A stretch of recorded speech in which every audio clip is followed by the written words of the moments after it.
সুন্দর সবসময়ই সুন্দর, নিজে ভালো তো জগৎ ভালো। শুনি আজকে মোটিভেশনাল, সুন্দর, প্রেরণামূলক, উন্নত কয়েকটি বাণী, যে বাণীতে রয়েছে জীবন চলার পথের পাতেও সুন্দর শক্তি। তাহলে রেহান মোটিভেশনের পক্ষ থেকে সবাইকে জানাচ্ছি স্বাগতম। শুরু থেকে শেষ পর্যন্ত শুনতে থাকুন। 1. তোমার যা নেই তার পেছনে ছুটো, যা আছে তা নষ্ট করো না।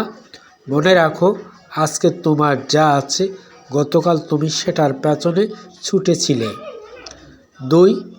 সকলের প্রতি বিনয়ী হও, কিন্তু অল্প কয়েকজনের সাথে ঘনিষ্ঠ হও এবং তাদের আত্মবিশ্বাস দেওয়ার আগে তাদের কয়েকজনকে ভালোভাবে পরীক্ষা করা হোক। 3.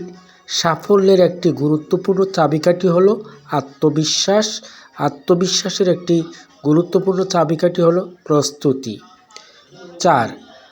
আপনাকে ভিতর থেকে বাড়াতে হবে। কেউ আপনাকে শেখাতে পারে না, কেউ আপনাকে আধ্যাত্মিক করতে পারে না। আপনার আত্মবিশ্বাস আপনার বড় শিক্ষক। 5. স্বাস্থ্য হচ্ছে সবচেয়ে বড় অধিকার, তৃপ্তি হচ্ছে সবচেয়ে বড় সম্পদ, আত্মবিশ্বাস হচ্ছে সবচেয়ে বড় বন্ধু। এই ছিল আজকের 5টি উন্নত বাণী। এই বাণী থেকে আপনি কিছু উপলব্ধি করতে পারলে উপকৃত হবেন নিশ্চয়ই। ভিডিওটি ভালো লাগলে সাবস্ক্রাইব করে সাথে থাকুন, প্রতিনিয়ত নতুন কিছু পেয়েই থাকবেন।